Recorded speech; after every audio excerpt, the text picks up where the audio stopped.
प्रिय छात्रों, प्रश्नावली 5.2 का 18वां क्वेश्चन देखिए। किसी समांतर श्रेणी के चौथे और 8वें पदों का योग 24 है तथा छठे और 10वें पदों का योग 44 है। इस समांतर श्रेणी के प्रथम 3 पद ज्ञात करने हैं। देखिए, पहली समांतर श्रेणी के चौथे और 8वें पदों का योग, यानी कि यहाँ लिख सकते हैं हम A4 और प्लस 8वां पद है तो A8 बराबर दे रखा है हमारा 24। A4 को कैसे लिख सकते हैं? इसको लिख सकते हैं हम A प्लस 3D और प्लस A8 को कैसे लिख सकते हैं? A plus 7D। ये मान दे रखा है हमारा 24। देखिए, एक ये रहा, एक ये रहा, ये हो गया हमारा 2A प्लस 3D और 7D 10D बराबर 24। यहाँ पे हम 2 कॉमन ले सकते हैं, अंदर बच जाता है A प्लस 5D बराबर 24, या इसको हम ऐसे लिख सकते हैं A प्लस 5D बराबर 24/2 कितना आ जाते हैं ये 12। यानी कि ये हम देख रहे हैं A प्लस 5D का मान हमारा 12 आ जाता है, जो कि हम समीकरण नंबर 1 मान लेते हैं। इसी तरह से हम समीकरण नंबर 2 निकालते हैं। देखिए, छठे और 10वें पदों का योग 44 है। छठा और 10वां पद यानी कि A6 और A10, इनका योग हमारा 44 है। उसी तरह से जिस तरह से हमने ऊपर निकाला था, अब हम यहाँ पे निकालेंगे। A6 को कैसे लिख सकते हैं? इसको लिख सकते हैं A5, इसको लिखेंगे हम A प्लस 5D और प्लस क्या लिखेंगे A10 को A प्लस 9D। ये हमारा दे रखा है 44। अब जिस तरह से हमने ऊपर किया था, इसी तरह से हम यहाँ पे करेंगे। चलिए, एक ये रहा, एक ये रहा, कितना हो जाता है हमारा? ये हो जाता है हमारा 2A, यानी 2A प्लस 5D और 9D, ये हो जाता है हमारा 14 इंटू D बराबर 44। जिस तरह से हमने ऊपर यहाँ पर कॉमन लिया था, हम कॉमन यहाँ पर भी ले सकते हैं। तो यहाँ पर 2 कॉमन ले सकते हैं, अंदर बच जाता है A प्लस 7 इंटू D बराबर हमारा आ जाता है 44। अब उसी तरह से A प्लस 7 इंटू D बराबर, इसको लिख सकते हैं 44/2 और ये आ जाता है हमारा 22। यानी कि जो हमारी समीकरण नंबर 2 आ जाती है, ये आएगी हमारी A plus 7D equal to 22। ये आ जाती है हमारी समीकरण नंबर 2। समीकरण नंबर 1 हमारी ये थी, समीकरण नंबर 2 ये थी। अब हम समीकरण नंबर 2 में से माइनस कर देंगे समीकरण नंबर 1 को। देखिए, माइनस करिए, चलिए।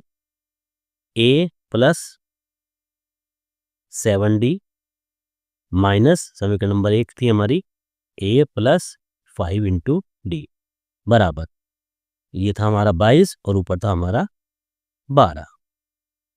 ब्रैकेट खोल देते हैं।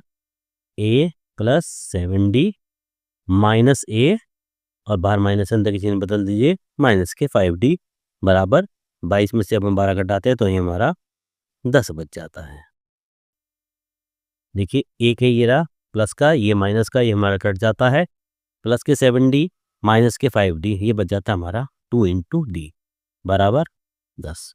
यहाँ से D का मान निकालिए तो D बराबर 10/2, यानी कि हमारा 5 इसका मान आ जाता है D का।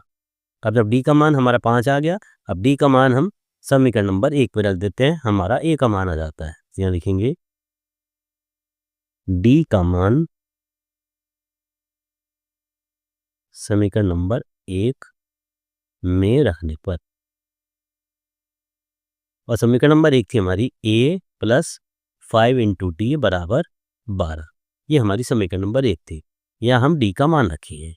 जब D का मान रखेंगे, चलिए, A प्लस 5 इंटू D का मान आया हमारा 5 बराबर 12, या इसको लिख सकते हैं A प्लस 5 की 5 पे करेंगे 25 बराबर 12, या A बराबर 12 माइनस 25, और 12 में से 25 घटाते हैं तो ये हमारा बच जाता है माइनस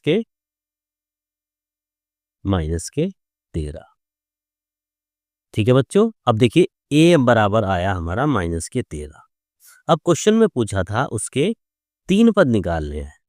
देखिए, क्वेश्चन में हमारा पूछा था इन समांतर श्रेणी के प्रथम 3 पद ज्ञात कीजिए। तो प्रथम जब हम 3 पद निकालते हैं, तो देखिए प्रथम 3 पद जब हम निकालेंगे, यहाँ लिखेंगे अतः ए पी के प्रथम 3। क्या तरीका है फॉर्मूला? पहला ए होता है, फिर ए प्लस डी और फिर ए प्लस 2d। इस तरह से हम चाहे कितने ही पद निकाल सकते हैं। तो देखिए ए का मान माइनस का 13 आया था हमारा, और फिर ए प्लस डी यानी कि माइनस के 13 प्लस डी का मान आया था हमारा 5, फिर माइनस के 13 प्लस 2 इंटू डी का मान आया था हमारा 5। ठीक है, तो माइनस के 13 और प्लस के 5 कितना बचा था ये हमारा? माइनस के 8, और माइनस के 13 और प्लस के 5 दूनी 10, कितना बचा जा रहा है? ये बचा हमारा माइनस के 3। तो इस तरीके से ये हमारे प्रथम 3 पद हो गए, माइनस के 13, माइनस के 8 और माइनस के 3। इस तरीके से हमारा प्रश्नावली 5.2 का 18वां प्रश्न पूरा हो जाता है।